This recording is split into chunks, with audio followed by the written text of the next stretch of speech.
Good evening, everybody, and welcome to a Thursday night edition of Stupid O'Clock. Ignore this mess over here. I just got some new printers and stuff, and it's just piled right there. I'll clean it up sometime in the next month or two. All right, I don't know who you expect to believe that, Joe. I said sometime in the next few months. If you're anything like my mom, you'll stack it, throw clothes over it, and it'll be a laundry sculpture in about, Hey, Nick. Hey, Nick. You're welcome to jump in if you got time. Hey, Sarah. And hey, Sarah. Yeah, we're just hanging out, talking a little. We're talking a little politics before the show, mainly about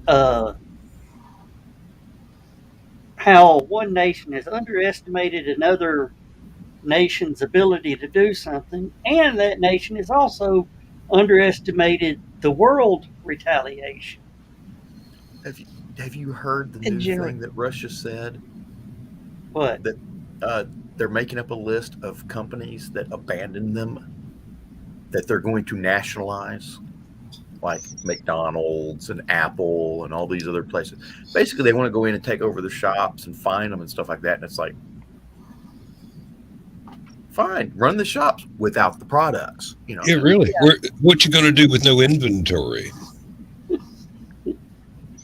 Yeah, usually a McDonald's only has a 3-day supply, if that. Hey, Carl. Hey, Carl. Welcome to the show. Oh, there's Donna. There's Donna. He thought he got away with it. Okay. Yeah. And John, you were showing up a video earlier how this tank column was just charging into town, and all of a sudden, and got raped. That's just the best way to put it. That was such a classic anti-armor ambush. It's not even funny. I'm pretty sure that if there is a National Guard unit training this next weekend, they're going to see that video in a class. It's going to be part of a PowerPoint presentation. I guarantee you. All of the military science fiction types that I'm friends with on Faceplant. They've all been saying what they need to do in an urban environment. It's real easy. You wipe out the front tank, you wipe out the back tank, and then the rest of them are sitting ducks. And that's exactly what they did. The only problem is that road was too wide. It looked like 6 lanes, 3 on either side, and that gave them. They had enough maneuver room to turn around and get the heck out of Dodge, which they were doing their desperate best to do. Run away! Run away! That rabbit's fierce. I wish I can't. Earlier, it came up on my Facebook earlier today, the whole video, which showed the initial probe and the one tank poking holes in the wall, trying to find them a place to hide, basically. And once he started poking holes in that wall, everybody else started moving forward. And once they started moving forward, the Ukrainians kicked off the ambush. You saw missiles come raining in on both ends of the column. Did anybody find out any more about the children's hospital that the Russians hit? Yeah, at least one child was killed. It was a couple days ago. I heard they hit a maternity ward. Yeah, it was a maternity hospital. At least one child was killed. Yeah.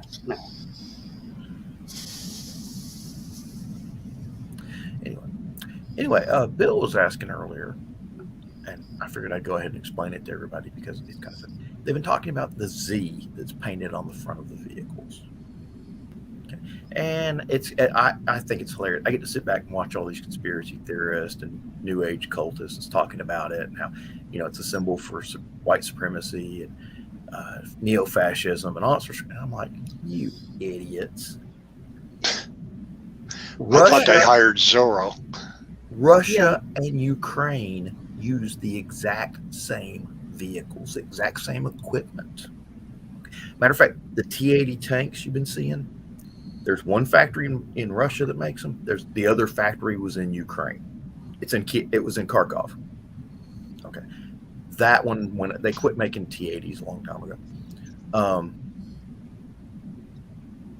The reason they put the Z on the front is so that they can tell which ones are the Russian T-80s and which ones are the Ukrainian T-80s. And being as a good chunk of the Russian forces are conscripts, which means they were drafted and they don't really want to be in the military in the first place, and they're not really paying attention in any classes because they're not going to stay in the military as soon as their conscription time's over. They have to keep them from shooting each other. And that's pretty much it. If you see a Z on the side of the vehicle and you're a Russian, you don't shoot at it. If you see a Z on the side of the vehicle and you're not a Russian, you shoot at it. And So is the Russians' thought process the same way? Oh, look, there's no Z on the side of that tank, so let's shoot at it. yeah. So what if the Ukrainians all of a sudden start putting Zs on all of their tanks? That would be a really big mistake because every Ukrainian missile is looking for a tank with a Z on the side of it. Yeah. Mhm. Could there not be another way to identify the different? I mean, yes, the tanks are exactly the same, but any other way to identify them? Because you would think that They all look you- alike to new guys. New guys don't know the difference between a T-80 MU and a T-80 MD. They haven't figured that stuff out yet. They're lucky they can find the right key to the right padlock to the right tank. Okay. are they not able to stay in communication well enough with each other to say, we don't have any tanks here, that's probably a Russian tank? Fog of war. Hmm. Even if you do know, there's always some new guy parks in the wrong damn spot. Yep. All right. And their communications is almost just a step above CB radio. Yeah. No, they've actually got fairly decent radios and stuff in their vehicles, but, well, you've seen how we get 8 people here on StreamYard and everybody's trying to talk at the same time and nobody can hear a damn thing. Yep. Same. Everybody's walking all over each other on the radios. So it's a Zoom meeting. Exactly. Hi, Joe. And the bad part is the first time somebody gets shot at, like if there's 100 tanks out there, somebody gets shot at, everybody's on the radio. I'm getting shot. Well, they might not even know where the shot came from. There was somebody's trying to say, I'm getting shot at, and somebody's saying, who's doing the shooting? Where did that come from? And it's just, their soldiers are not disciplined enough for command and control of that situation. In other words, they don't know to shut the hell up and let the lieutenant or the captain do their job. Now, are we talking Russian or Ukrainian here, or both? Yeah. I am not familiar enough with the Ukrainian forces, except that most of what they're doing was based on the old Soviet. Everybody's still using the old Soviet handbook. Okay, I'd be willing to bet they have a similar problem, but because they're smaller and it's their own territory, it's if you got 100 people talking over each other at the same time, that's a problem. If you got 1,000 of them talking over each other at the same time, that's 10 times the problem. And it actually is just multiplies itself so bad, it's not even funny. But that's one of the things Ukraine has as an advantage right now. They have a smaller force. They know the terrain. They can move faster because they have a smaller force. They ain't got to move a whole division.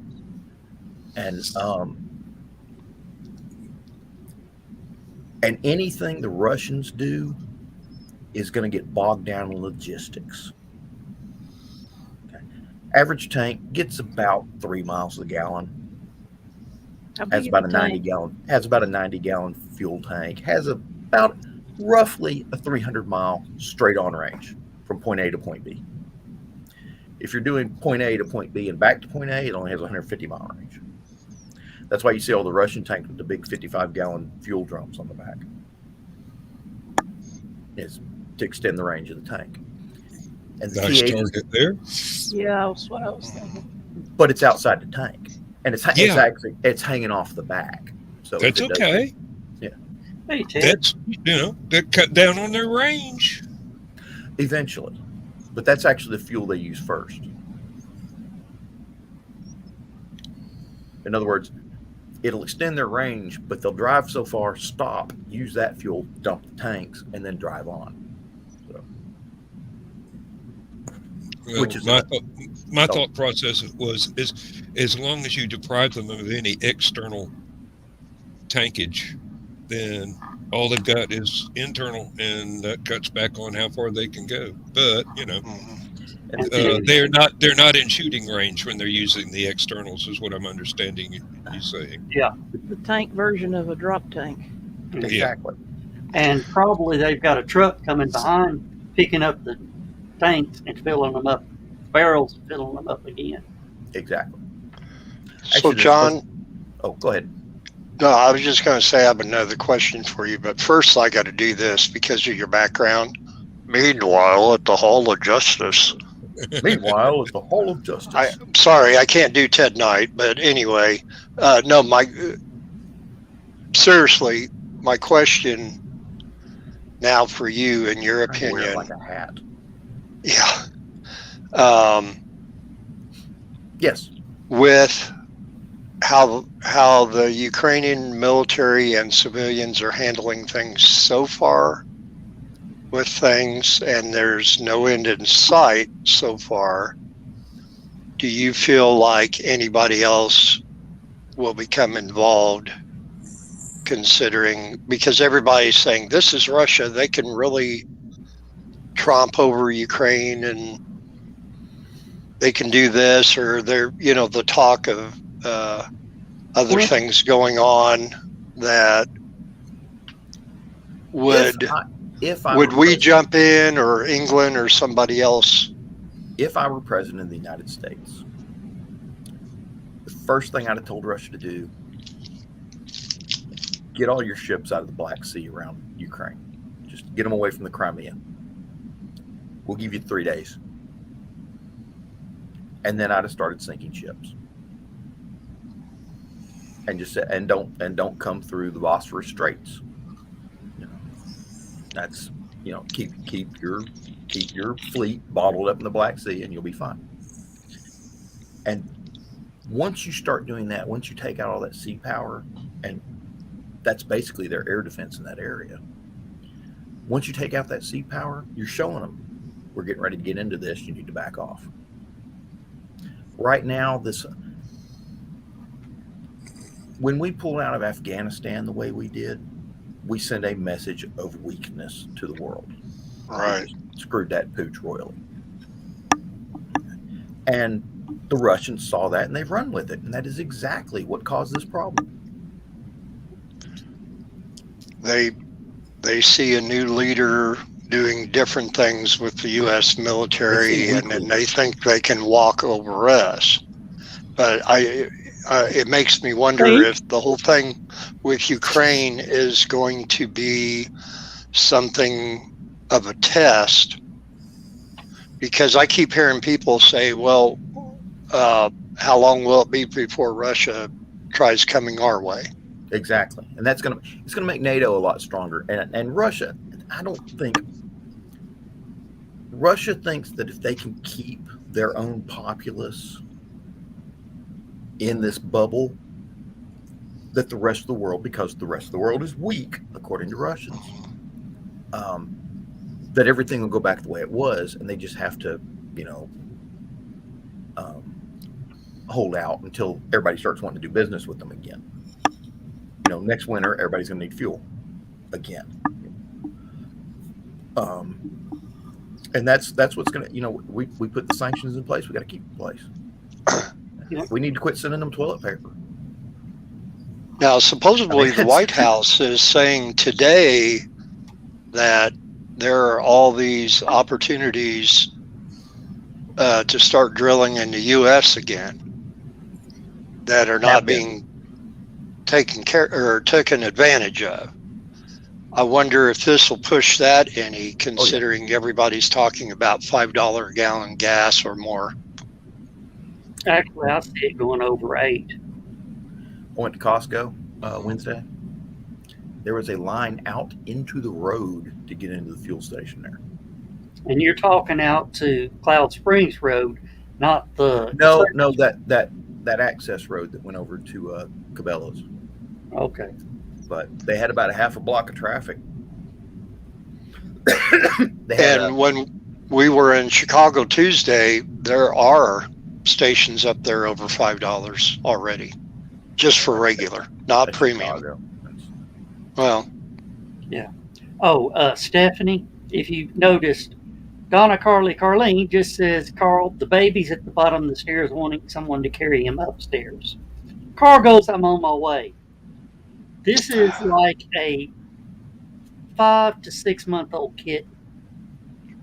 Oh, which Carl's already said in a previous post that cat will fly up the stairs and miss about 2 or 3 steps each one getting up there. But when he wants attention, he'll be at the bottom of the steps crying for somebody. gotcha. So, yeah. And hi, have a- Keisha. Right now, I have a cat on my feet, so. And she says, don't tell him I told him to go get him. So that was for Carl. But, yeah, so Go ahead. For Bill, my opinion of what Bill asked, what would make somebody else jump in, is when they make a shot at one of the outside countries that is sending support in. If they, Poland was talking about getting the MiG-29s in there, and they were trying to figure out where they were going to do the logistics for it, all sorts of stuff like that.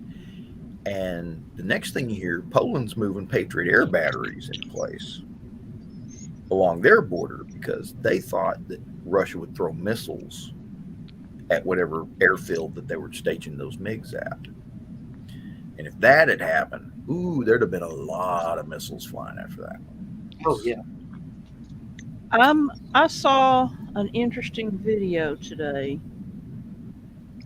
of Putin meeting with, I think it was the leader of Belarus.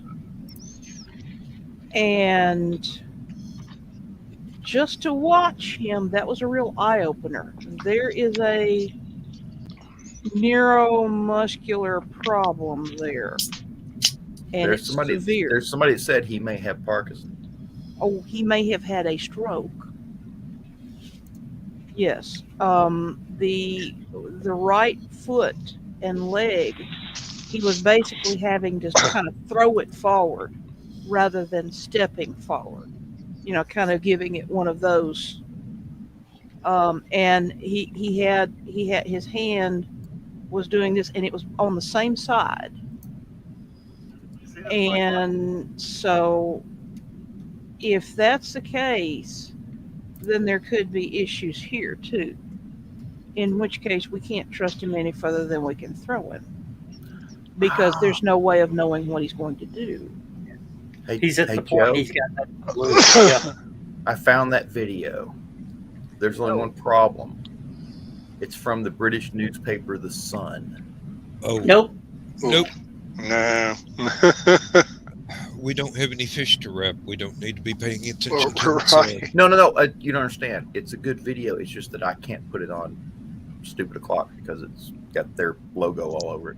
Right. You can post it to the page, but I will do that. we can't share it. Now, Joe, did you say something in response to my comments about Putin's? Yeah. He's got a stroke, or there's something like that, Parkinson's, or something like that. Or just plain stress because they take some pretty. Yeah. He takes some pretty mean drugs when they have to get him on the phone at 3 a.m. Yeah. Well, not only he- that, he's looking bloated, which could be an indication of steroid use to try to handle some of the aftermath of whatever is going on. He may be to the point he's got nothing to lose. Yeah. Which means he's liable to do anything. So this is probably his last hurrah. It may be. It may also be that And if you pay attention to some of the stuff he's done, it's kind of evidence to support this. He may no longer have a good grasp of the real world. That's why we need to cut off his toilet paper. Yeah. Okay, one other thing too. There's been talk the last few days about if he is liable to do anything. They were talking about him sending missiles over to nuclear power plant to knock it out, which of course, obviously everybody knows that takes out the cooling, and everybody is worried about, okay, if he does that, of course worried about the radiation and everything, as much like anything else if it happened anywhere else. And I'm wondering, what are the possibilities that he would be able to do it, or if the missiles could reach it, or I'm sure it's being guarded, that they've already shelled the largest nuclear power plant in Europe. The thing is that the part of the power plant they shelled is the administrative section. It's right. Right. But was that accidental or on purpose? That was on purpose. That was to scare the hell out of everybody. But basically, if you can imagine, this power plant was their version of TVA's headquarters, and they had a training center there for training people to work on nuclear reactors and stuff like that. That building is what got hit.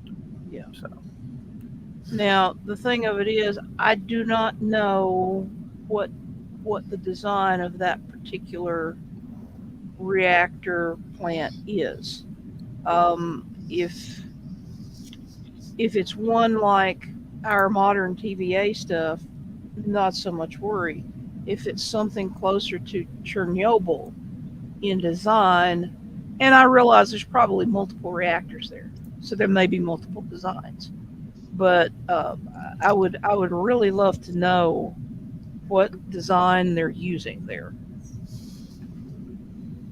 And I don't offhand enough. I've had other things on my mind and haven't tried to check that one out. let me see here.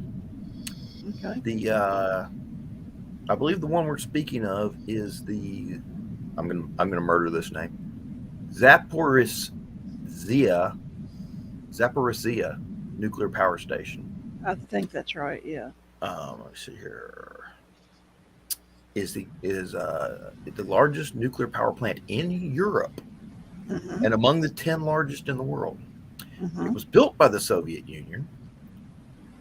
That's not a good sign. And so if the worst come to worst, the plant has 6 VVER 1000 pressurized light water nuclear reactors.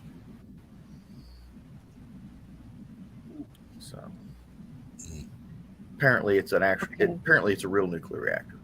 Now Steph is going off to Figure out what it is. yes. Yeah, well, I you know like the right how- questions to ask. I like how all the corporates are just bailing on Russia left and right. Yeah. Well, you start messing with the profit margin, the corporations are going to leave the sinking ship as quickly as possible. if worst comes to worst with this nuclear reactor, who is affected? All of Europe mostly, Yeah. but especially 99P, if I knew who you were, I would Consider it. but we don't know who you are. Really.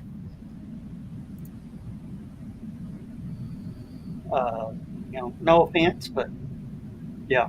Hey, they got about that close to being blocked because I didn't because I saw it was coming from Twitch. So I don't know who this is. Maybe family. I don't know because a lot of my family tunes in. I thought it was one of the Russian spammers, but they have been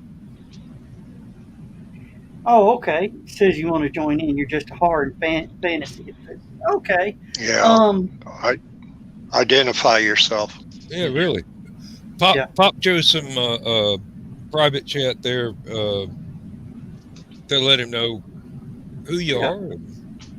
Mhm. And there's Daddy saying Putin is a baddie. Yep. Yeah. That's my dad who's tuned in, so I got to watch what I say. And You're in trouble now. Hi, I Joe. can't. and I Hey, can't I'm use. Michaela. Glit. I'm I can't Michaela. use.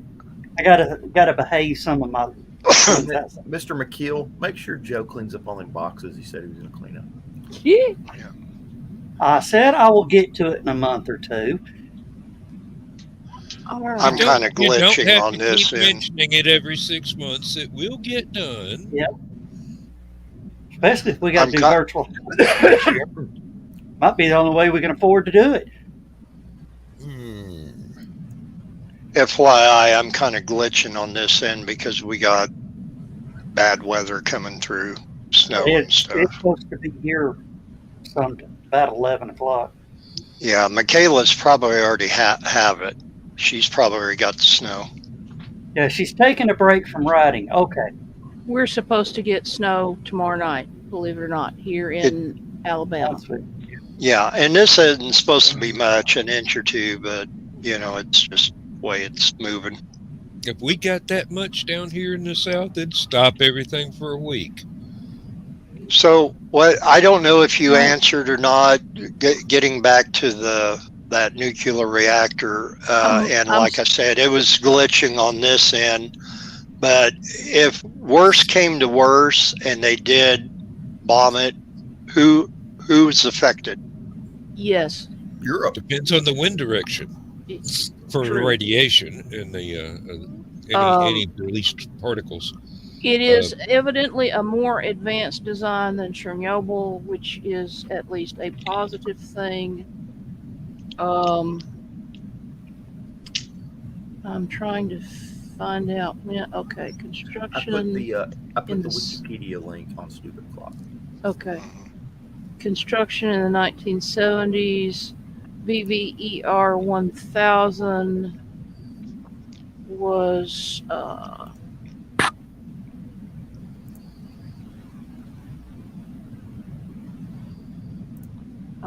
developed around about 1975. So it's a Most more nuclear recent. reactors were. Well, no. No, I mean that was No, back then. Chernobyl was built in the 70s. Chernobyl was designed in the 50s. Oh, it's 60s. Probably, Okay. probably 50s or 60s. I'm not sure. Well, that's 70s was the nuclear age. That's when you saw all the nuclear plants coming Yeah. up. Yeah, but they were still using very old designs. And they're still using those same reactors. Well, You got to remember, I live in between two nuclear reactors, pretty much. John, you probably know there's a couple spots. One on what is it? Mowbray Mountain, and also on Cumberland Mountain, to where you can stand and look off over into the valley and see two nuclear plants. Watts Bar and Sequoia. Yeah. Let's see. And a couple big dams, if you know where to All look. right. The RBMK 1000 was the Chernobyl design, and it was graphite moderated. Right. The VVER 1000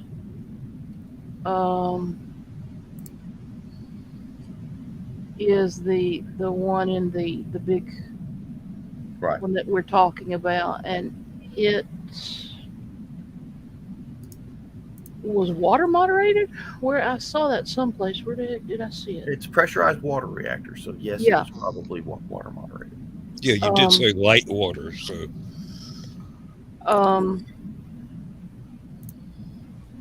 So Yeah, light water nuclear reactor. there are pluses and minuses to that.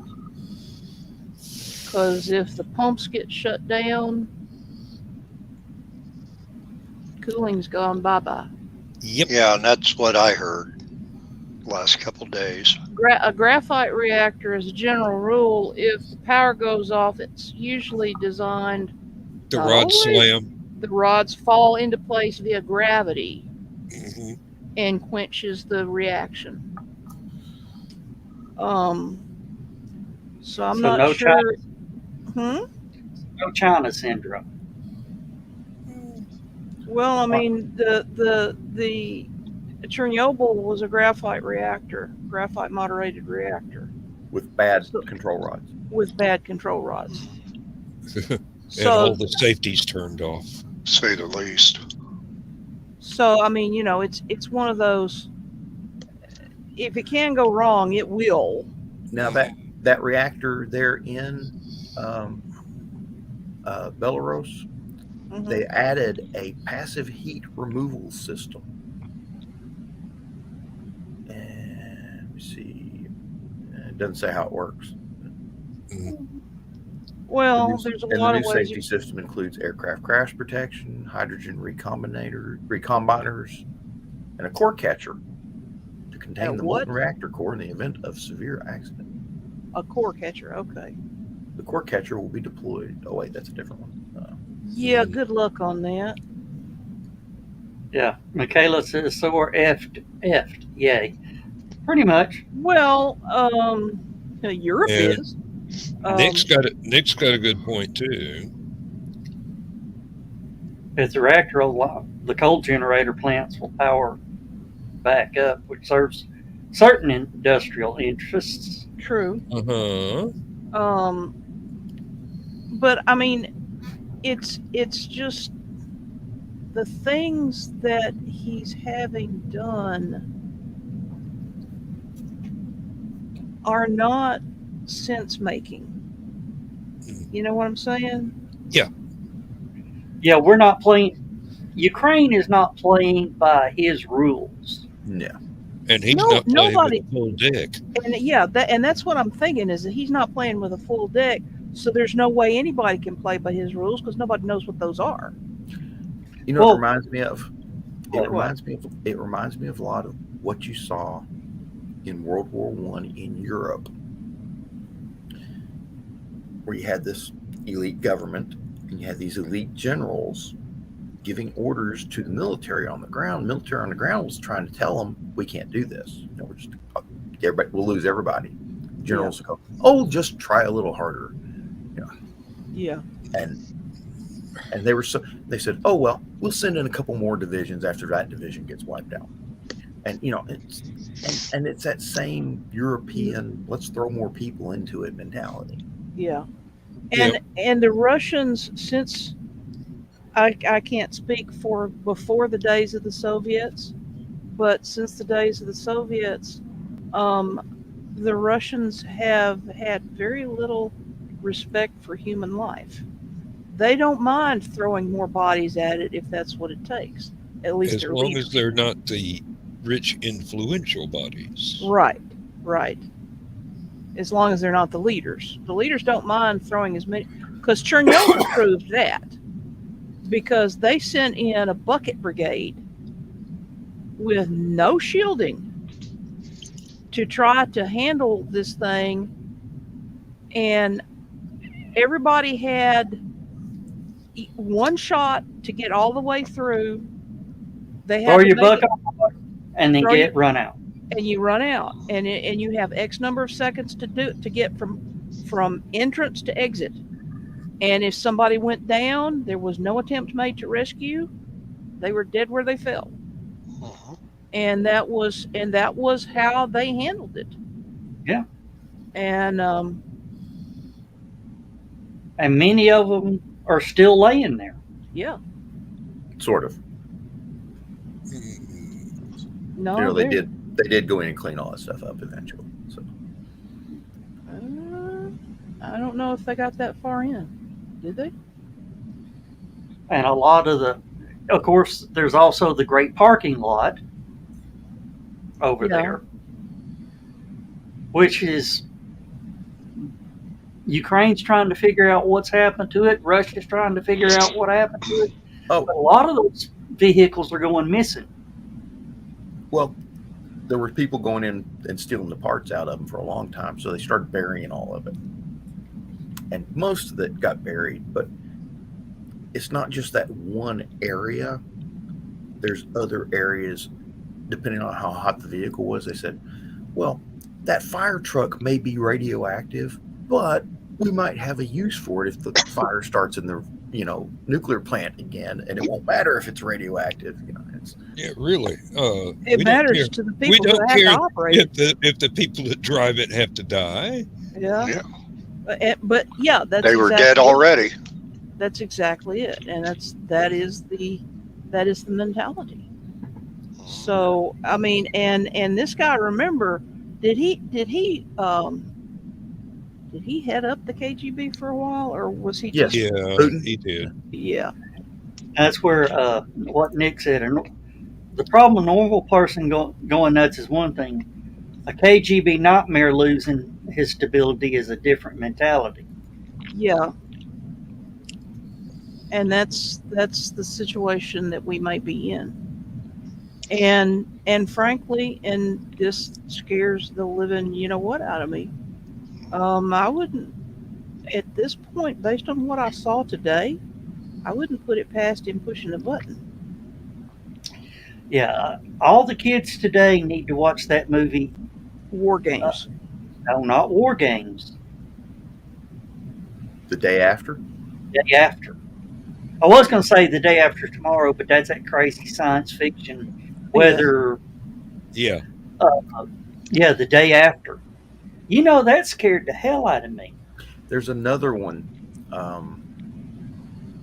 that was made in the UK about the same time. And I can't remember the name of it. Red Dawn's not really as realistic as this situation goes. Well, Red Dawn is what Ukraine is doing. Yeah.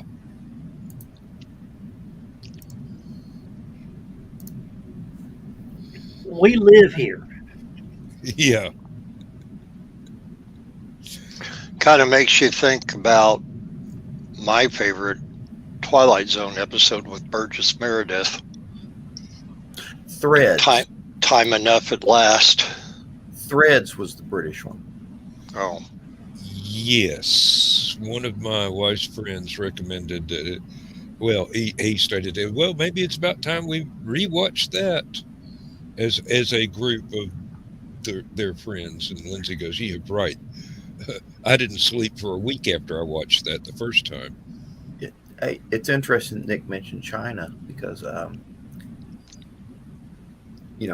the Soviets, I keep saying Soviets, the Russians are basically insulating their people so that they can't see what's going on in the outside world. So they haven't seen all the sanctions until someone closes the McDonald's down or Starbucks or Apple, whatever.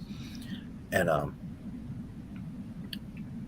but China has been watching this, and they have seen the entire planet pretty much pull out of just, no, we're not putting up with this. Screw you, we're out. And China's like, we might want to change our strategy in Taiwan. They have too much to lose. Just a tad. Yeah, really. Well, another report I saw today said that Russia has been begging China for aircraft parts, and China's turned their backs on them. Yep. They know the repercussions. I am really surprised that China hasn't kind of jumped on the bandwagon to try and get back into good graces with the West. They may have, I just haven't heard about it.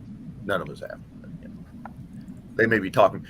The reason Biden's not talking to anybody, he's busy talking with China, is what I'm thinking.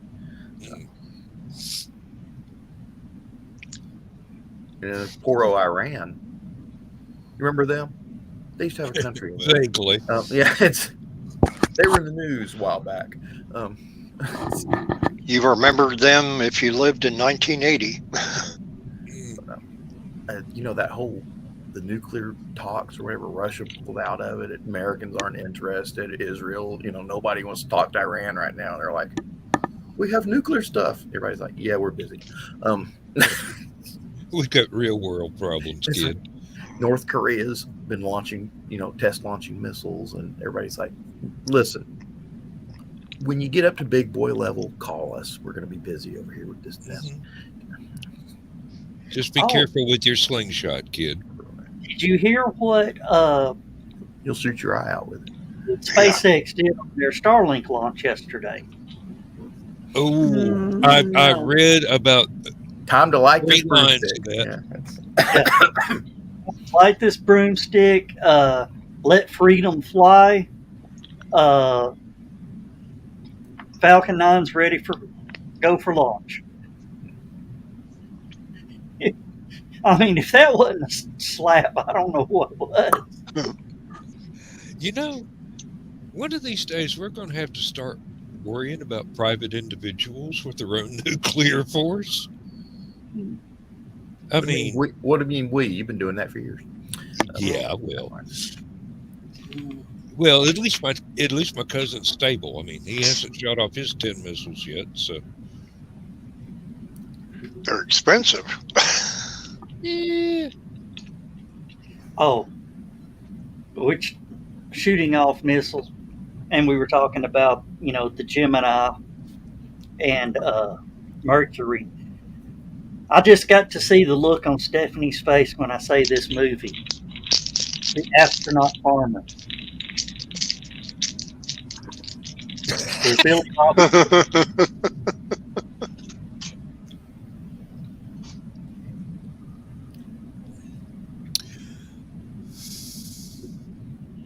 I don't know which was funnier, when the missile fell over and launched him across the cornfield. Now, see, the thing that you have to realize is, if I see the commercial or the trailer and I determine that it's kind of going to make me want to fling something at the screen, I just don't watch it. Screens are expensive. It's pretty. It's a good. For you, you would consider it a comedy. I'm sure. When he orders the 10,000 gallons of hydrogen peroxide. Well, I bet that was interesting. Yeah, Fed showed up. Okay. I just want to clean out this chicken house. Well, the problem is you got this mercury redstone sticking through the roof of the barn. Uh-huh. And they're going. That's the water heater tank. They said, we just want to make sure you don't launch any nuclear missiles at the United States. I'm in the United States, numbnut. Well, that's close to what he said. Of course, I grew up with Salvage One. Oh, yeah, yes. that's where that made me go. So, the astronaut farmer, he actually builds a recreation of the Mercury redstone and goes into orbit.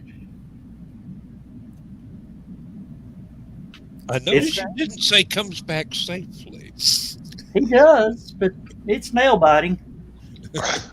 Okay. He has to do a John Glenn on re-entry.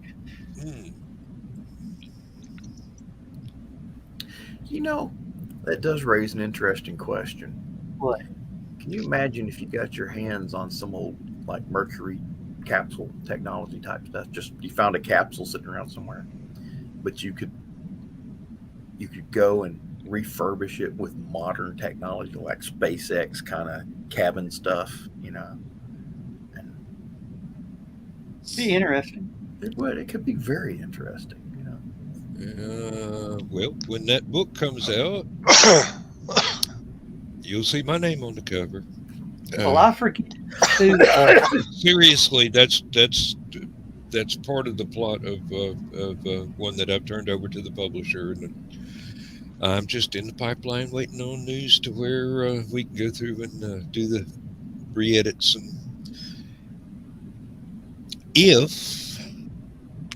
And it's a big if, we can afford to do the illustrations in the ebook. I know we can't afford to do them in the prints, but it's got at least. Illustrations in an ebook are a pain in the butt. Yeah, I know, but it works. Well, that's why I said it'd be a nice thing to do, but Well, I speak from experience on that.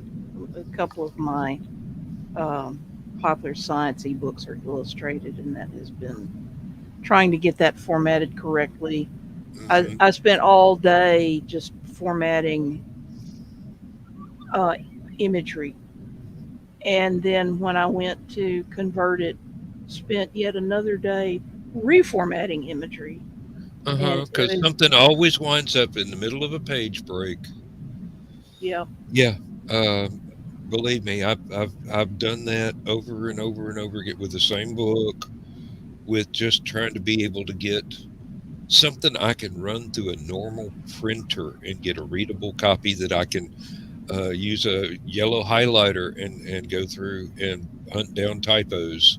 Hmm. Because if it's on screen, I'm not going to see them, but if it's on paper, I Uh, can see the typos. Uh, maybe Stephanie can help me with this. It was, I don't know if it was Elon saying it, it was somebody talking about SpaceX. This is back in the early days when they started, when they got the ISS resupply missions. hmm. And the Dragon was designed to re enter and reuse. And they came across the problem with that because somehow it was illegal. You could send up all you want, it was illegal to bring it back in. You had to, for the United States for the recovery, they had to change laws so they could bring it back. I don't. That's not ringing a bell with me.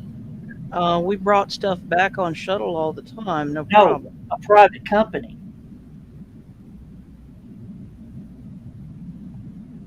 That I don't know. I'm not. I don't know what the legalities would be. Yeah, Carl, I had to do that when it was nothing but web pages too. So yeah, Yes, yes. But and even then, things will yeah, when that converter does its thing, anchors get moved. yeah, everything gets moved. You ever try to put an illustration in when you're using Word as your basic thing? You move you move it one line. All of a sudden, you've got 50 extra blank pages somewhere that you can't find, and the illustration is no longer anywhere near the paragraph it's supposed to go beside. Hmm. Joe, I'm not. I had no particular reason to be up on the commercial space end of things, so I couldn't tell you about that. It wouldn't surprise me, seeing how the FAA has pulled some stunts with Musk. Um, it wouldn't surprise me. And there's now rumors flying that the only reason the FAA keeps pushing back is so SLS can get off the ground and it not Uh, steal the thunder of SLS. Good luck with no, that. I think the FAA is just being the FAA.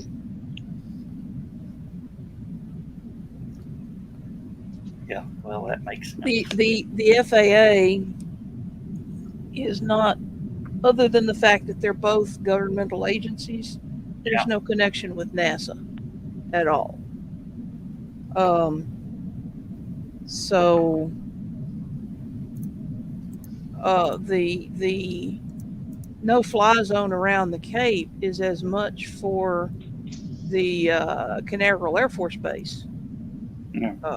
as it is for the Cape. So It's not um, evil, it's just misunderstood.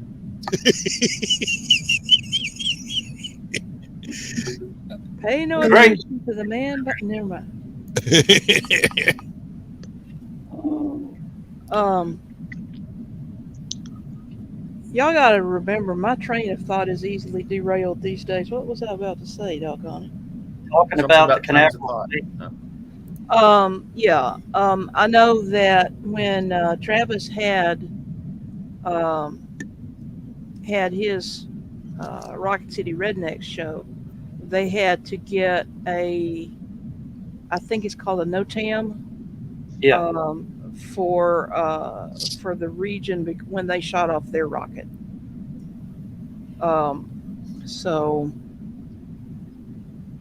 yeah, it is what it is, and the FAA has their own ways of doing things. I'll put it like that.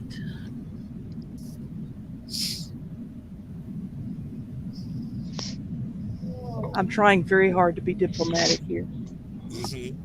I can And tell.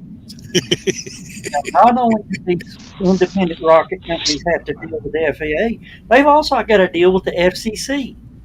Yeah, because you got communications, and you got orbital communications, and so yeah, absolutely. Let's not even get started with Teamsters. Yeah. And I also learned something else. If SpaceX just pulled up roots in Texas and bought them an island somewhere to launch from, they still have to get FAA approval, even in international waters, because they're an American company. Oh, that Musk can fix that in a heartbeat. They're stupid if they're stupid if they force him to do it, but Yeah.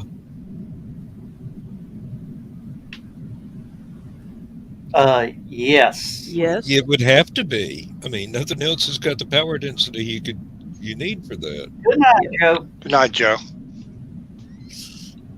I'm reminded of when Stephanie and I had the conversation about how the ray gun I built for her actually would work if it were real. Yes. Turns out most of the parts would have to be about the size of railroad locomotives. So. Something like, yeah. Right now, just give them a little time. Huh? What? The parts being the size of railroad locomotives. I said, yeah, but just give it a little time. They'll shrink inside. You know. Yep. Size of Prius.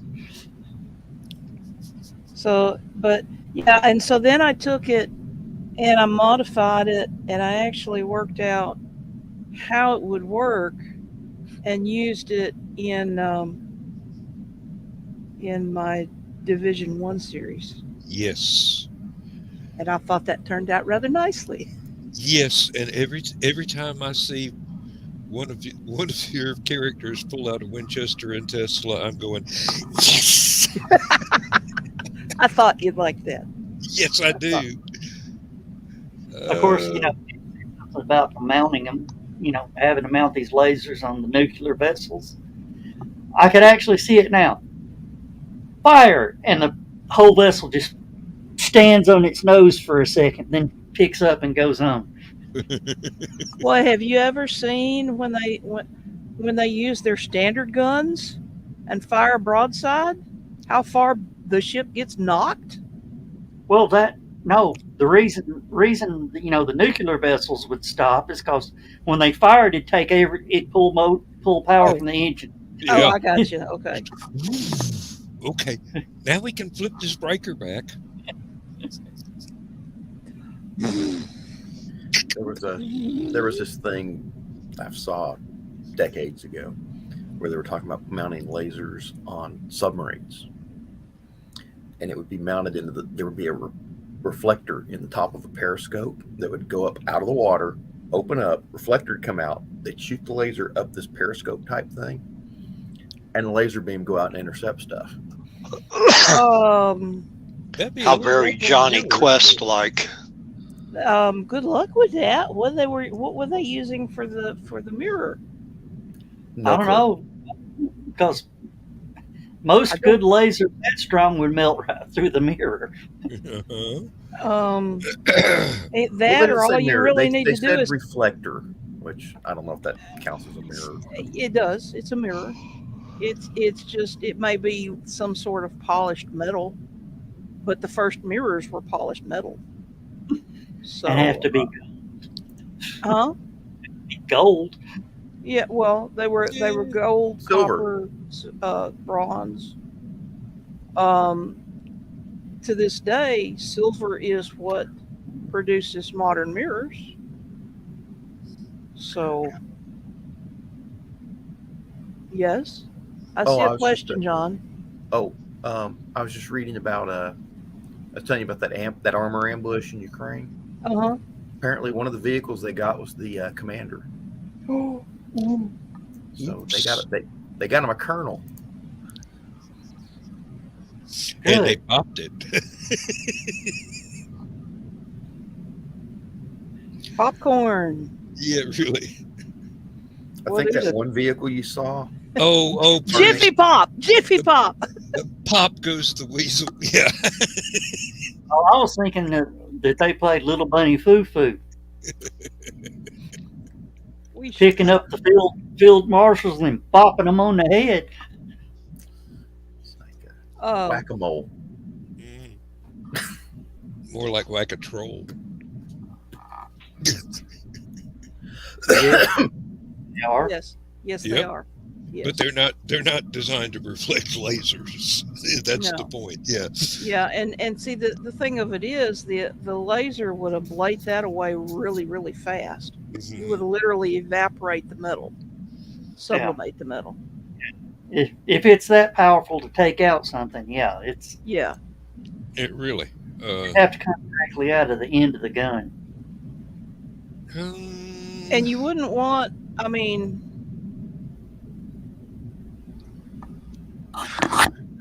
okay, now Steph just kicked in her weapons design mode. Everybody duck. Well, yeah, the laser laser on a submarine would be difficult anyway because unless you made it really, really, really compact, which has its own problems. There's You not a would lot need- of room for the parts. Exactly. And so you're looking at the length of the sub, and then you've got to have it make a U-turn or a 90-degree turn, not a U-turn, a 90-degree turn to come up the periscope and then out. So now you've already got a reflector inside, and anything forward of that reflector is at risk. So It'd be a whole lot simpler just to, point the whole submarine at whatever it is you're trying to shoot and have the beam come straight out. But yes, that's not but- useful for hitting airborne targets. right, and it's not good to do if the port the laser is coming out of is underwater, because now you've just explosively vaporized the water in the path of the laser, which is now going to cook everything in the vicinity, potentially including your sub. See if I can find a good picture of this thing, because the one the Navy's got now is not that big. It's not as big as a Volkswagen. So,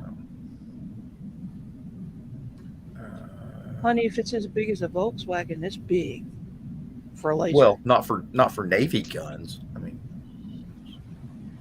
see, I'm trying to for a find laser, yeah, it is. And Nick's Well- painting you a compliment, Steph. Thank you very much. Thank you very much. I have I've done a bunch of stuff over the course of my life, and it's been interesting. I have some interesting stories to tell, and it's left me able to reason through some stuff like this. What And- made me? And one of your best stories to ever, if you ever meet Steph in person, she's got to tell you the frog story. Oh, I was just thinking the same thing. Now, Michaela's got a good question. What? Okay. When I was a kid, there were two things that influenced me, and here I'm giving away my age. But at this point in my life, it's kind of like, oh, what the heck. Um, 20's I not that had. old. 20's not that old. Thank you, but uh, What's John? Oh, that's the laser. That's the laser. It's in, and it's strange enough, the turret it's in looks like a observatory. It's a big Yeah, it clamshell does. dome. It that comes does, in. yeah. All right, back to Stephanie's answer. There were two things that influenced me. One was the original Star Trek. The other was the Apollo fire. So here's this little kid, and she's been watching Star Trek, and she's fascinated with the space program, and she's keeping up with it, and now she's heard about this disaster that killed 3 astronauts. And so she goes, wow, that's bad. And then she says, well, but you know what? It was important enough for them to risk their lives for and to be willing to die if it came to it. So that's kind of interesting. And then I looked at Star Trek and I said, well, maybe that's the sort of thing that they're trying to reach. And I said, here we are. Here's where we might be. I want to help. I was 8, 9. And from that point on, my big driving goal in life was working in the space program. So. Okay, so if your interest started at age 8 or 9, more or less, this is no, my that would have been weird. When was the Apollo fire? 66, I believe. Yeah, I was 6. Okay. 67. 67. Okay. I was still 6 because it was in January 67. Okay, go so ahead. your education then, knowing your age now, and you're Yeah. in my neighborhood. Your education hadn't really started on an elementary level yet. So did that gear you to have that thinking at that early of an age, or did My formal that evolve? My formal education had not begun. I could already read and write and do basic arithmetic. Okay. So my parents started me on all of that. So, but yeah, from that point on, I focused. excuse me, I focused on STEM, or what they now call STEM. Mm-hmm. And because of my age and because I grew up in a rural area, that sort of thing just wasn't done. Right. You know, I kept having teachers and guidance counselors and stuff trying to divert me into, oh, if you're science oriented, you should be a nurse. Mm-hmm. Or a homemaker. Yeah, or a teacher. Mm-hmm. There's nothing wrong with those professions, Mm-hmm. but that wasn't what I wanted. And Right. you do make a very good teacher, but you prefer your own subjects that you have used in your previous professions. Yes. So how did you persevere through all the pushbacks then, back in those days? She's stubborn. Yeah, pretty much. No, but I mean, realistically, how did you? Did you just put a mindset that, or did you go? I mean, did that affect you as far as where you went to high school, college, so on and so forth? I didn't have a choice of high schools. There was only one high school in that part of the county, so that's Okay. the one I went to.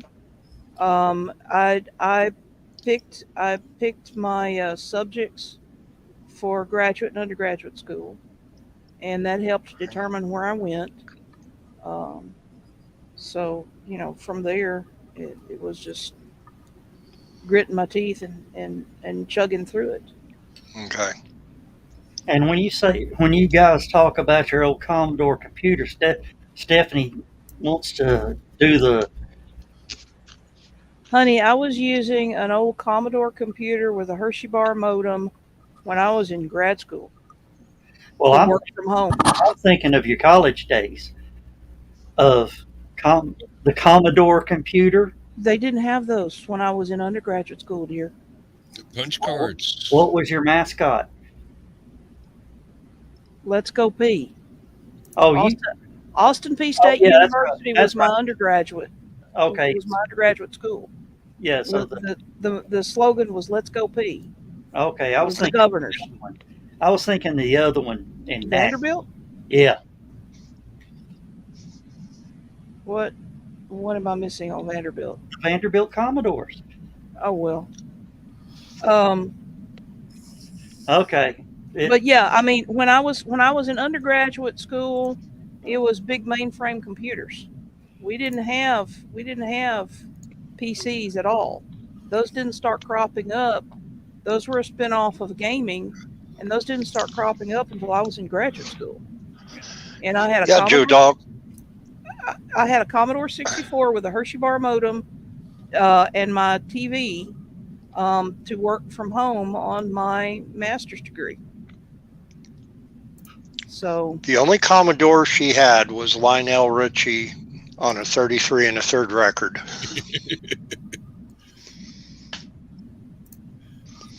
And now Michaela Jade's saying, "What's a 33 and a third record?" oh lordy, Good night, Nick. Take Good care. Not night. Nick. Sleep well. Yeah, I've often thought that the best way to get anything done is to tell Stephanie she can't do it. Yeah. I actually, when I was in high school, I played tennis.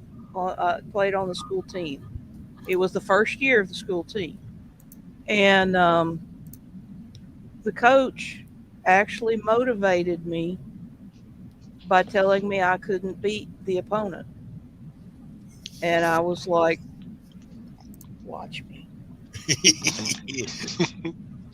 And you see, there's when you piss me off, I have to be like there's a level of being pissed off where I'm annoyed. You push it much past the annoyance level, and I hit a mode of get out of my face right now. But that's a relatively short layer. Once you push me past that, assuming I don't slug you first, you push me into a mode of which I've used in some of my characters, where I don't get mad, I get even. And I will become calm, cool, collected, and I will flat take you apart at the seams in whatever manner is best calculated to upset your little apple cart. And if that happens to be putting a line drive right down just inside the alley of the tennis court, so hard that you can't get there in time, that's okay. If it happens to be putting that line drive into your face, that's okay. Oops. You got in the way. Hey, sorry. How'd that racket get out of my hand and you caught it with your teeth? But yeah, No, so John McEnroe doesn't come into this. oh honey, Jimmy Connors taught McEnroe everything he knows. I remember. So yeah.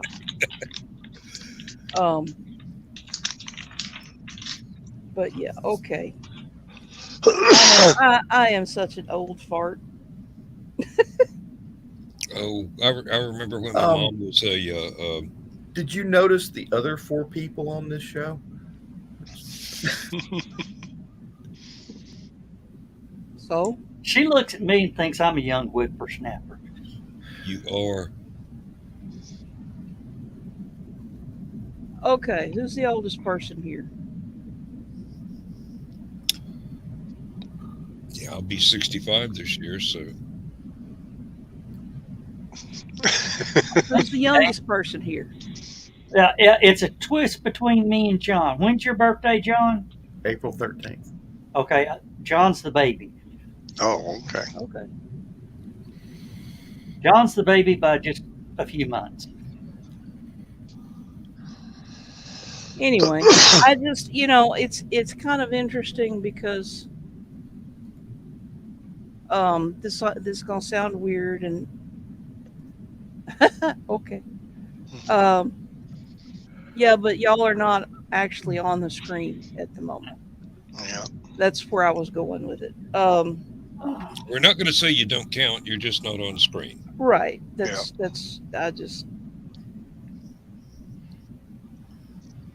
I have started since losing Daryl. I started feeling my age for the first time. So,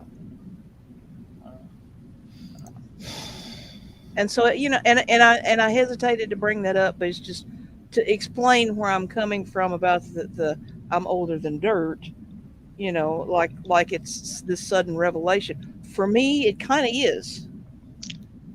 So So I'm curious the reason why you said that, not to drum up anything, but it's just purely out of grief that you're feeling your age, or just that because you lost him who maybe kept you going when you didn't. all of that and then some, because now I'm doing stuff.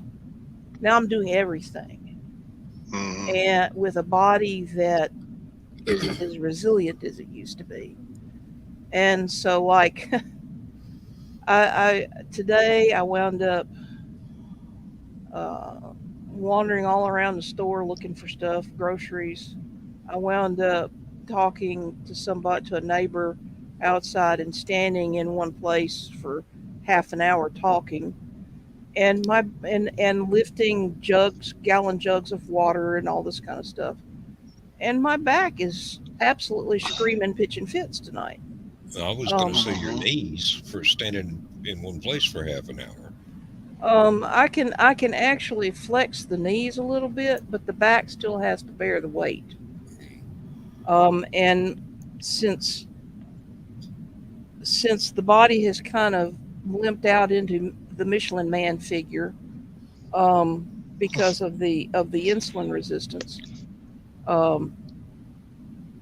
it's not well distributed for being able to carry the weight on my back.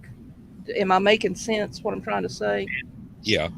Yes, because I was, up until the last 14 months, I weighed about 115 pounds more than what I do now, because I have dropped the weight.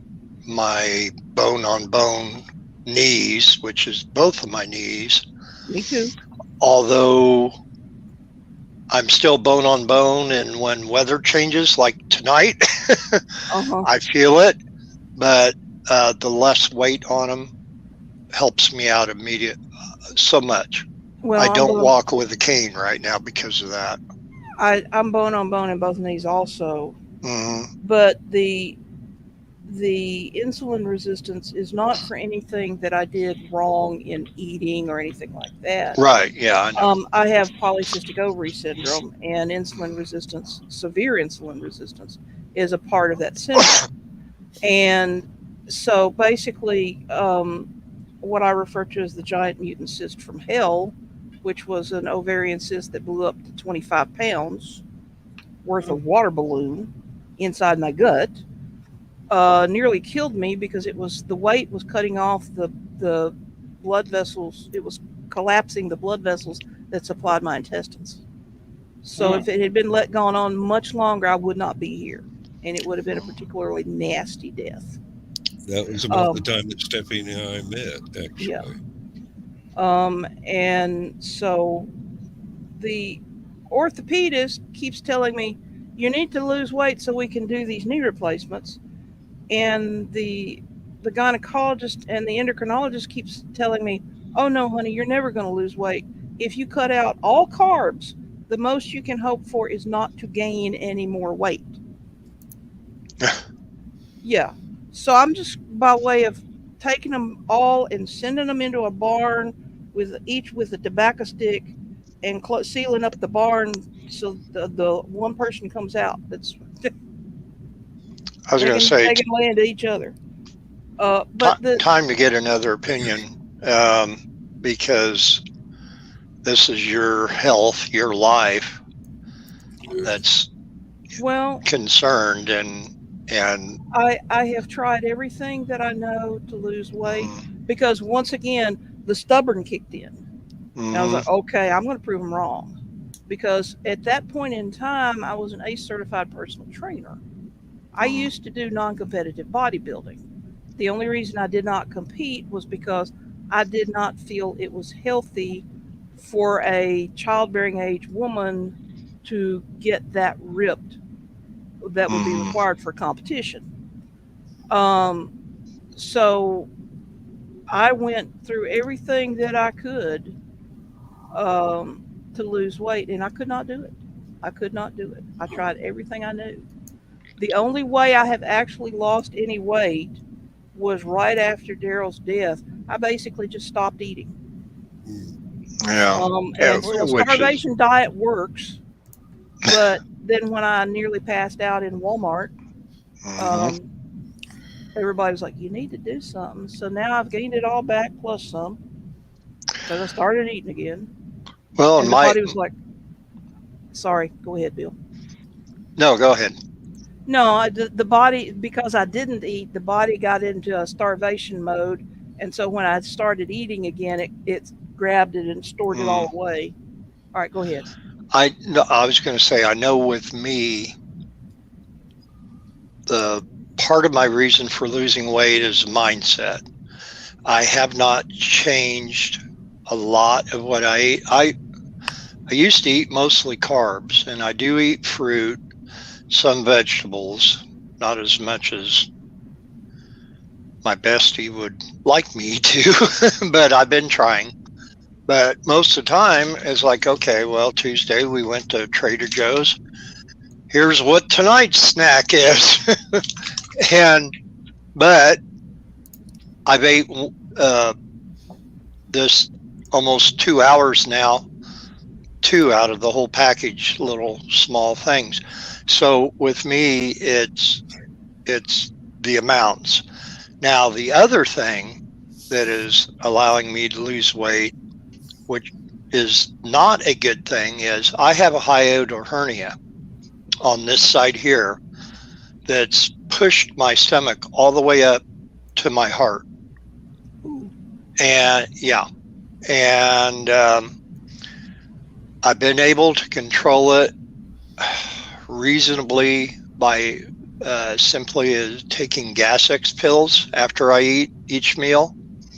It helps out, but I find whatever I am eating, as far as like a meal goes, well, like when we go to the auction tomorrow night, we get our little snacks there, and I'll be able to eat less than half of what I got, whether it be fried cauliflower or corn nuggets or whatever it is for our snack during the auction. So typically, whatever I buy, I give half of it to Laura, and then she in turn buys the other, and then I get some of it.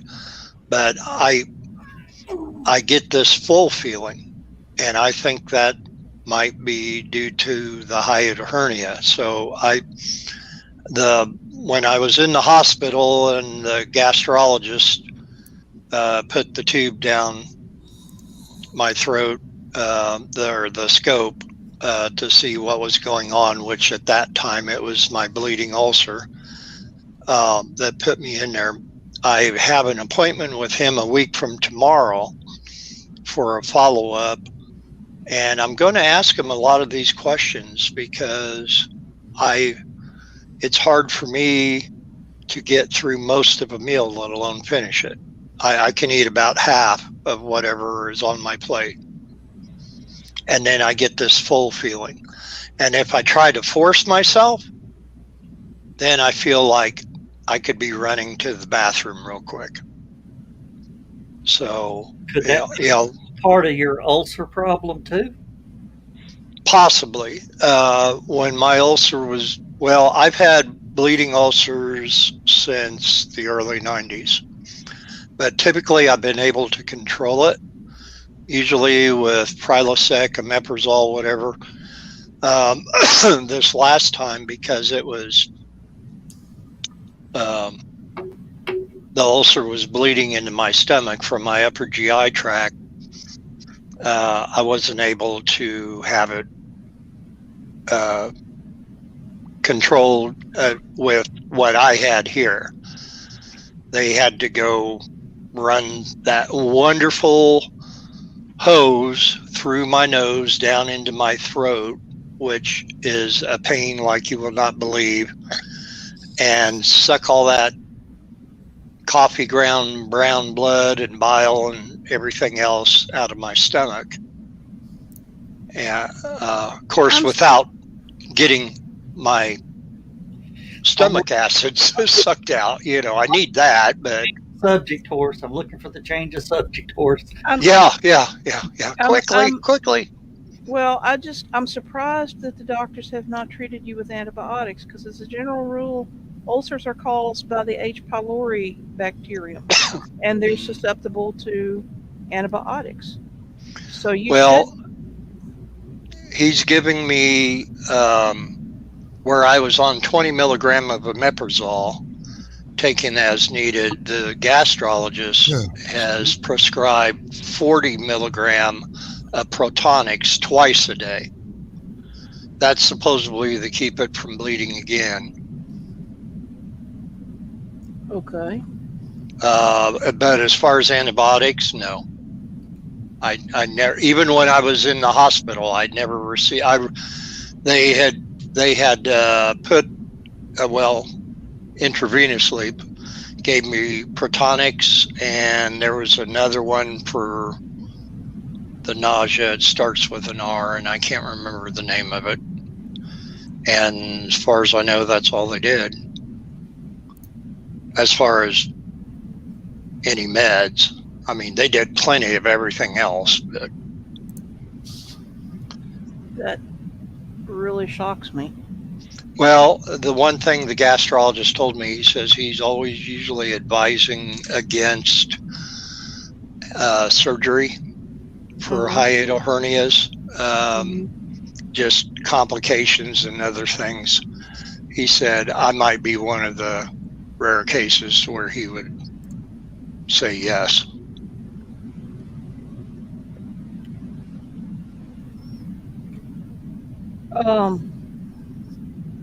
But anyway, so yeah, that's kind of where I am, and it isn't that I eat that much.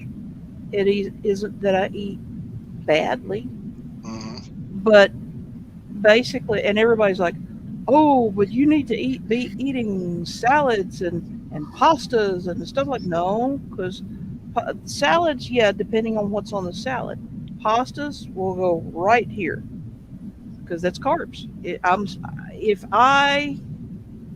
They would like me to limit my carb intake to no more than about 20 to 30 grams per day. Not per meal, per day. And that is basically the number of carbs to be found in quote unquote non-carb meals. And it's just, in this day and age, not only is it expensive, it's nearly impossible. Right. Which it shocked me when we went to Trader Joe's, which typically they have a lot of organic food and things that are healthier for you. I'm surprised the prices were reasonable as what they were. See you, Carl. And but right now, though, Stephanie, you're mentally going through things because of your husband's passing that are probably not allowing you to do Yeah. either what you want to do or what you need to do or anything, and that plays a big part. It really does, and I pray for you every day because of that. I It's appreciate it. I will take yeah, all of those I can get. I yep. really will. Um, yeah, I probably, once I finally did start eating, it was a case of I very deliberately set aside any restrictions to my food intake because I figured at this point it's more important that I eat than what I eat. And so now I'm to the point where I'm starting to actually look at what I'm eating and trying to pick low carb choices and stuff like that. So It's a not always state of successful. mind. It is not always Even successful. well, no, and so with me, usually about I, and on an everyday basis, if I'm not even worrying about anything or have any major issues going on, usually about mid late January, I am, and I think it's the cabin fever or something, that I'm severely craving fruit. And so that, which of course gets me on the right track with it, but eating the fruit and that, but it's a seasonal thing, I think. Yeah, and I know that when I was working shuttle missions, I often had the night shift, and I was out there on the Marshall Space Flight Center is on Redstone Arsenal, so it's a military base. And there's not really a lot. There is now. There's more, but at that time there was not really a whole lot where you could get food, and there was a little snack bar downstairs below the control center. And they do breakfast sandwiches and they do burgers and fries, and that was about the extent of it. Maybe a grilled cheese. And I remember getting to the point where I would call Daryl and I would tell him, have a salad waiting for me when I get home. I need fresh veggies. I need a salad. Um, Now the older I get, the more persnickety my gut gets, and so it's difficult. Well, you certain situations make you want to run to comfort food, Also true. and which sometimes is a good thing, and then sometimes is not. Yeah. I'm very guilty of that. That's why Cracker Barrel is my favorite restaurant. I actually, though, if I pay attention to to my selections, I can do really good on a low carb diet there. Mm, I just have to turn down the bread. If I want breakfasty stuff, it's like uh, bacon and eggs, mm. and just have them leave off the biscuits and the grits and all that kind of stuff. Hmm. If I want a like an actual sit down, not not breakfast meal, it will be something like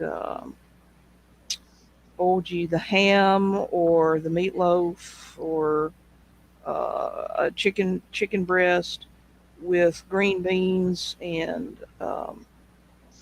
I used to get the applesauce, but they quit carrying applesauce. So that's green beans and Yeah. carrots is usually what I get. So and that's not too bad. That's not a huge number of carbs. The So one thing that Cracker Barrel stopped having on their menu that I miss the most was the deep dish baked apple dumpling that they served with the 2 scoops of vanilla bean ice cream. That was my guilty pleasure for so, and I never could eat all of it. So if I was there with Jenny or somebody, I would say, I want one of these so bad, but you're going to have to split it with me because I wouldn't be able to eat all of it. And they, I don't know if they took that off during COVID or before or whatever, but I always ask, do you have that back on the menu yet? No, a lot of people ask to. in late summer, I will occasionally splurge and order the peach cobbler. Mhm. All right, guys. Dan, Okay. John, speak up. What happened to Joe? I think Joe had to step away for a minute. I was just going to say, basically, to John, Lindsay has asked me to cook chili this weekend. Ooh. Uh-oh. Yes, and she also asked me, "Do you need to stop and get peppers?" And I go, "Well, now I've got this thing of hatch green chilies over here. I can't use the whole thing, but and I have been I've been having sausage and egg biscuits with the Jimmy Dean. They're not the huge homemade things. Or Lindsay will make her basically they're breakfast quiches, Oh, and okay. she'll make them. She'll make them in a muffin tin. Ah, So individual. they're individual. So I'll get one of those, or I'll get I'll get the store bought biscuits and whatnot, and a hash brown. And lately I've been putting either salsa verde or just regular salsa on there, and the cheese that comes with the biscuit. It's basically Velveeta. It's not healthy. You could use this stuff to moderate a nuclear reactor. But I'll put that over top of the salsa on the hash brown, and it tastes really good. But I ain't losing any weight no matter how hard I work. And yeah, I did go through a period where I was carpooling with a guy that had to stop at Biscuit Express every morning on the way to work. Okay. And I picked up about 30 pounds in a hurry. Michaela, banana peppers are good to pickle and slice and put on sandwiches. Yep. And I do have a jar of homegrown pickled peppers, and there's like 15 different varieties of peppers in there. I try not to put too many of the extra hot varieties because I don't do hot peppers that well. But basically, if it's hotter than a jalapeno, I don't want very much of it. Guess who? Were they picked by Peter Pepper? Yeah. No, Oh. they were picked by really angry people who grow them not professionally, but might as well be. If there was an Olympic sport in growing peppers, I got some coworkers that could some of those peppers you just lay them out on the table and the paint starts peeling off 6 feet away. I mean, these things are. One guy, he'll actually just go ahead and eat a whole Carolina Reaper in one bite. Ugh. Yeah. Okay. There's a news story just came in. The Senate has passed a bill to avert a shutdown, and they extend $14 billion in Ukraine aid. Okay. That just happened like 17 minutes ago. Okay. That's an interesting juxtaposition of two actions. Yes. And once We again, haven't because our own raise yet this year, but we're going to extend the spending we've already got. Plus, we're going to give some money to some people that really deserve it right now. well, and because we change our times this weekend, they're talking Oh, that's right. going the daylight savings time year round again. Yeah. Our state. It's like Bigfoot sightings. Our state representatives are actually looking at taking Alabama that way. Just whatever the rest of the country wants to do, we may do it. So And Illinois does it. They talk about it all the time, but like I say, it's like Bigfoot sightings. Everybody claims it's going to happen, but nobody actually sees it happen. I don't know if it's New Mexico or not, but they just never go to daylight. Arizona. I would really just love for the time to be the same thing all year round. Look, if you have to make a compromise between normal time and daylight savings, just shift it by half an hour and leave it alone forever. It's such an antiquated thing anyway. I mean, it was started early on in the 20th century, and it's like there's just no need for it anymore. Yeah. Well, the cows will get milked when the cows get milked. It doesn't matter whether the sun's up or not. Yeah. We got lights in barns now. We do have electricity these days. You might have heard of that. Well, if anything, they need to roll it up to daylight savings time, because around here, it's daylight at 5:30 in the morning in the summertime. So, if they roll back to standard time, that means it's daylight at 4:30 in the morning. Blech. Yeah.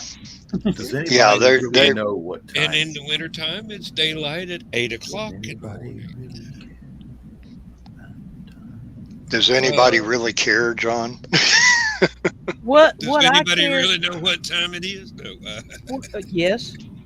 I have. Oh, hey, we got a Russian bot. Cool. Oh, Hey, right. Russian bot. Whammo! They still have electricity. Hey, and as for Ukraine, as Ukraine says, fuck Russia. Up 2 Russian bots. Hey. Get them, Joe. Get them. But I just wish whatever, just pick one and one of the times and stick with it and have done, because changing back and forth is a monumental pain in the butt for me. What just happened to Bill? He keeps going off his Superman thing. So that's... Okay. Yeah. We're sending the bots to the Phantom Zone. Okay. Yeah, I just wish they would pick one and stick with it.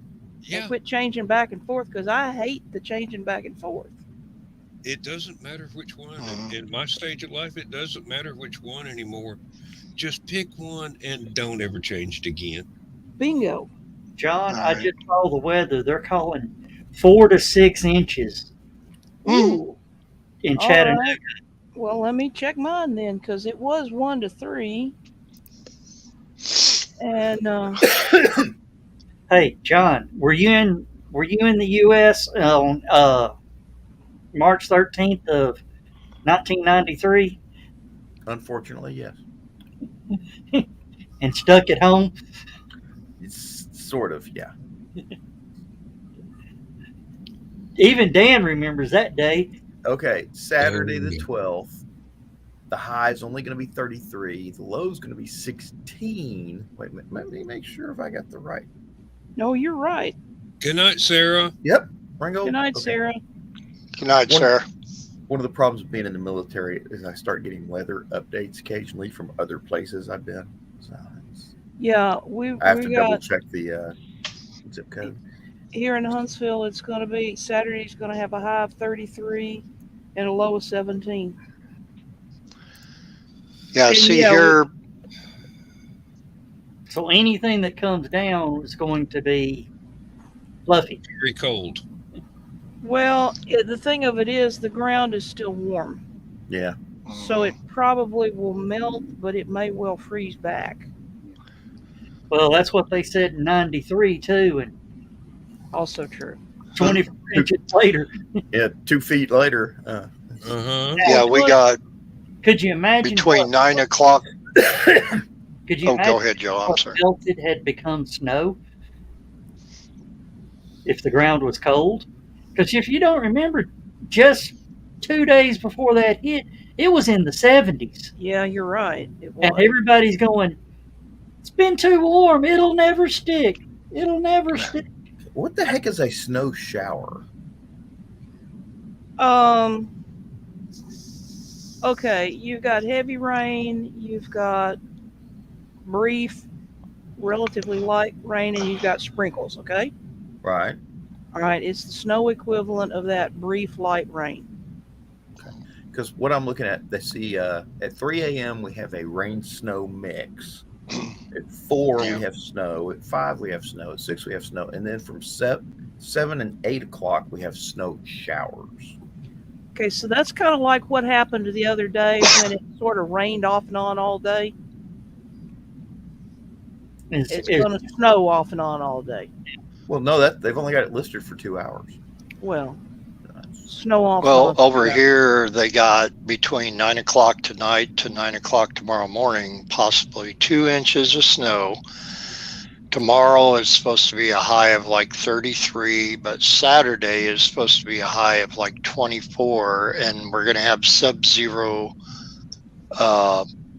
lows. Oh. Not even talking about wind chill temps or just the air temps. And then Sunday is going to be 55 degrees, and by the end of next week we could be getting 70 degrees. It's like welcome to Illinois. Have you had your pneumonia shot yet? Yes, I have, and I've had my flu shot. And of course, if you haven't, you're going to need it after this. Really?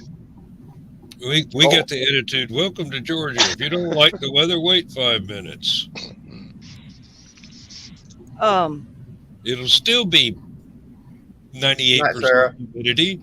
The temperature's the only thing that's going to change. Did y'all hear about the New York and was it New Jersey are shipping down to Alabama via train? Garbage. You're close, but you haven't gone far enough. Congressman, no. That's what I was going to say. That's real close. That's real close to garbage, yes. They're actually dumping literal shit onto trains, human waste, and shipping it down here to put in our dumps. Oh. Well, Chattanooga's been doing that for the last 8 years. You've been importing it from elsewhere? No, we've been sending it to Alabama in tractor trailer loads. Try entire trains worth. Yeah. Well, there's a lot of people up there. All I can say is this. Holy shit train, Batman. And when the levee breaks, you ain't got no place to go. Well, and if Laura's watching, she would be typing in the comments, "You're such a dork." What did you say, Steph? Huh? You were going to say something. Oh, they already stopped it once a few years ago. Now they started it back up, and I mean it's not legal. So, what's the reason for them doing it to begin with? Do they ever really say? They run out of landfill space. Oh, It is great on hay fields, but you got to watch out because tomatoes will start growing. Now, here's something else, and Michaela will understand this one. They ought to ship it somewhere to make Milorganite, because Milorganite typically is pelletized human waste, which they use predominantly on golf courses.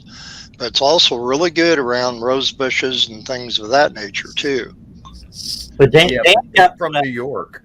Dan got what I said. You can see him laugh.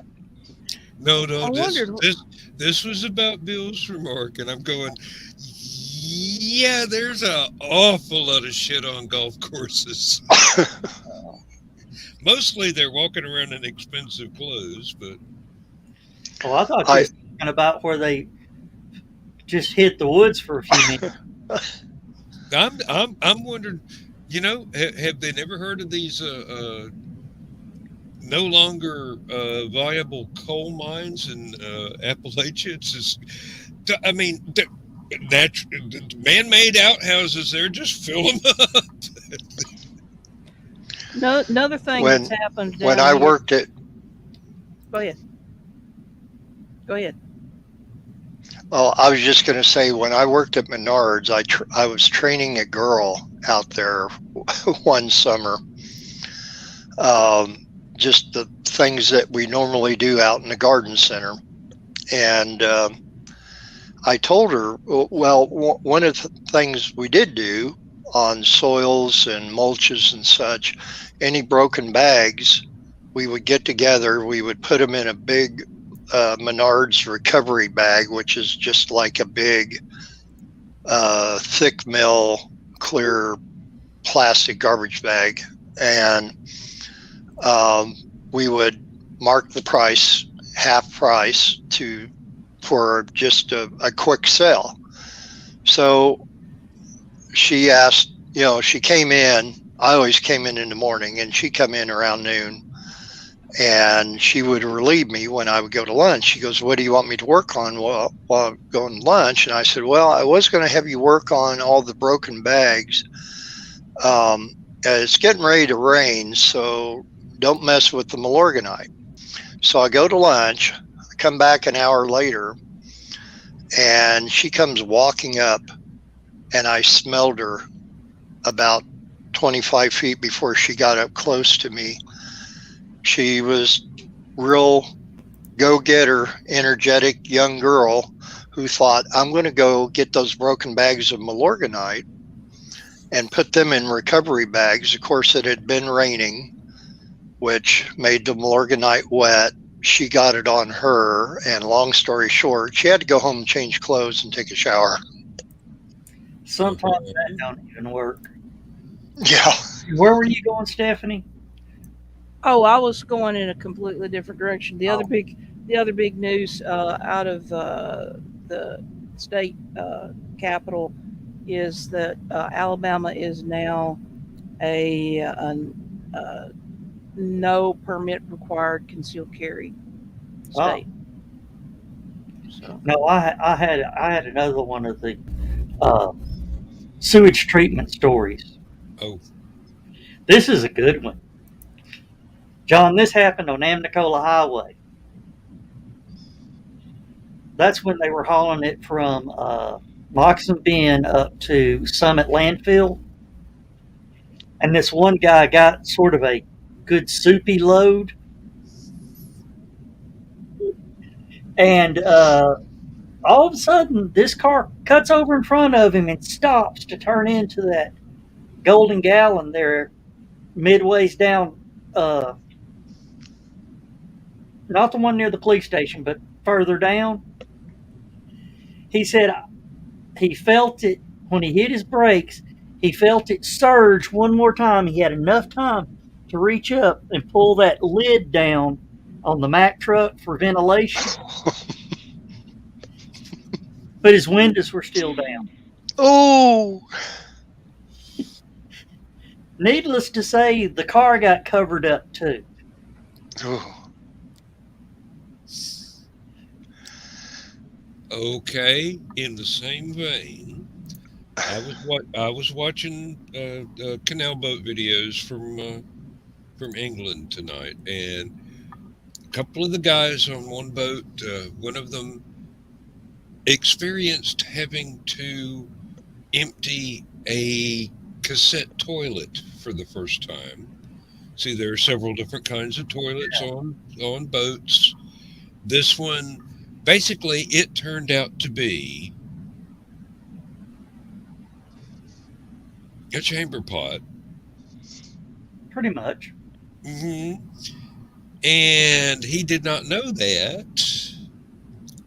And I did not know that until he started going through the process of emptying it out and cleaning the waste receptacle so that it could be put back on the boat. And I'm going, dude, you do not want to know what I used to have to do as a kid at my grandmother's house with the outhouse about 30, 40 yards from the back door.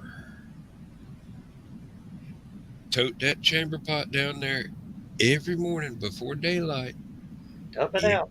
Empty it into the outhouse, carry it back up to the water spigot in the front yard, clean everything out, And boy, that fescue in the front yard needed to be mowed quite often. I thought Not- you'd talk about having to move that. What is it? Twice or every other year moving of the outhouse? More like every 20 years. Yeah. Oh, Depends on how big your family is and how many holes are in the outhouse. Yeah. And how deep it was dug and what kind of soil it was dug into. Smoky Mountains, it's all limestone. It can last quite a while if it's dug deep Uh-oh. enough. uh-oh. What? Uh-oh. Oh, Yeah, to- everything just froze. Oh, okay. Yeah. All right. To respond to Michaela Jade when her saying she needs to move, what Stephanie said about what they're trying to do down in Alabama, they're also trying to do that in Indiana as well. So Michaela, you wouldn't have far to move. It's not a trying to do. Today they did. Oh, Hey, they did Stephanie? pass. Yeah. I like your internet technician there. Yeah, thank Yeah. you. Your internet goes in the blink and you immediately get a CAT scan. Yeah. She's got a furry fuzzy glitch there. Oh, now she's back. Got cat butt right here. Oh, God. Cat, What are you gonna do? Huh? Okay, you're gonna go. Okay. At least it's not one of Joe's. Mhm. Yeah. Well. hey, Arrgh! I have noticed. See, we haven't had cats for a long time. Cats have no comprehension of personal space or respect. Nope. Except when it comes to their own. Yeah. Then watch out. Yeah. Neither do dogs. Don't have any perception of personal space. They're just nice about it. Mm. Yeah, Yeah. well, the dog doesn't climb up on your chest and rub its butt in your face either. Depends on the dog. Hopefully. And if it does, you better hope it's a small one and not a Great Dane. Michaela, for whatever it's worth, I'm in the Huntsville, Alabama area, which is northern Alabama. And On it's the- civilized. Yeah, it is. It is. It's quite nice. Yeah. What part of Tennessee? Yeah, that's Think of the Eiffel Tower. Huh? Paris, Tennessee. Oh, okay. Sorry, Joe.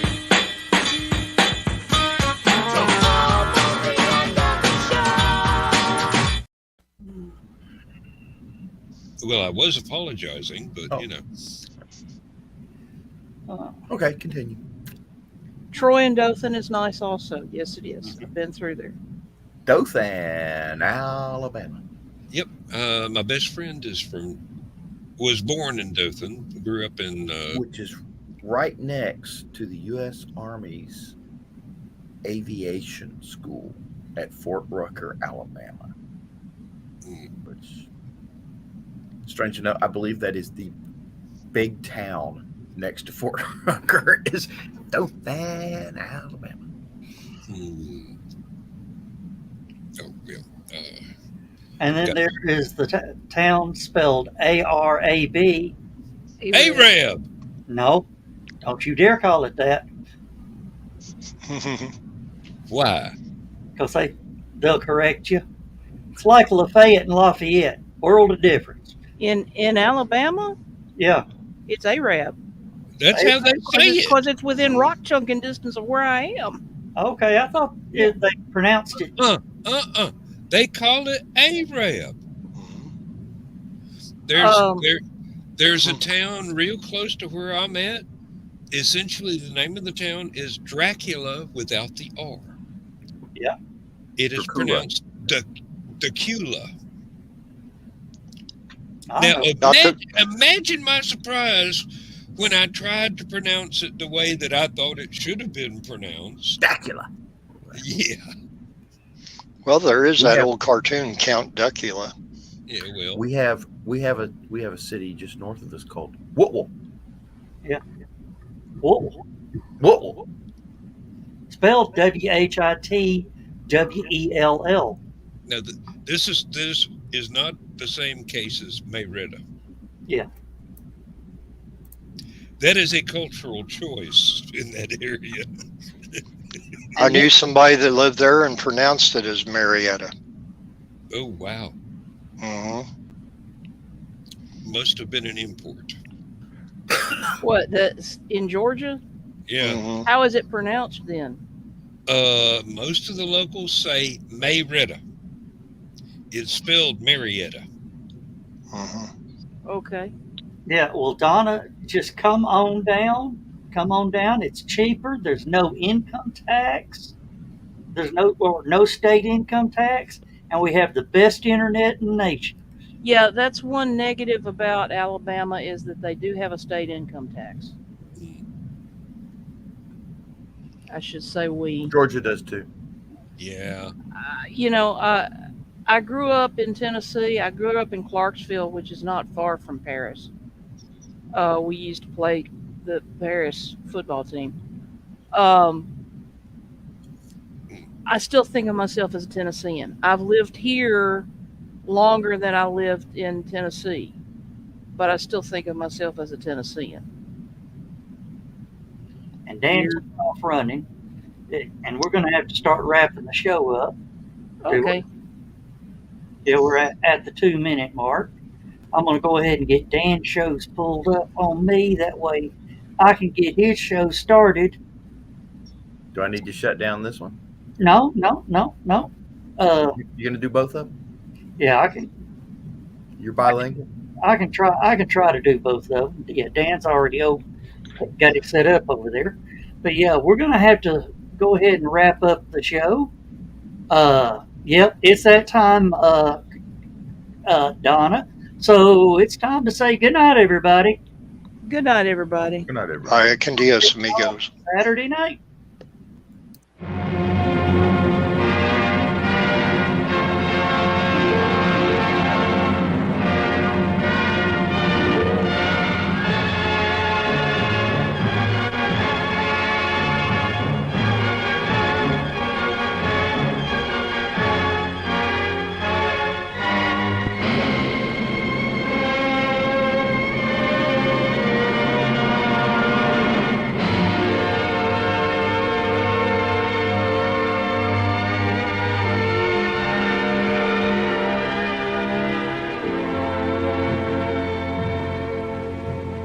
I have slept the surly bonds of earth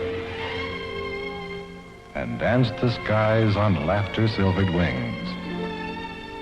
Sunward I've climbed and joined the tumbling mirth of sun-split clouds and done 100 things you have not dreamed of. Wheeled and soared and swung high in the sunlit silence. Hovering there, I've chased the shouting wind along and flung my eager craft through footless halls of air. Up, up the long, delirious, burning blue, I've topped the windswept heights with easy grace, when never lark nor even eagle flew. And while with silent, lifting mind, I've trod the high, untrespassed sanctity of space, put out my hand and touched the face of God.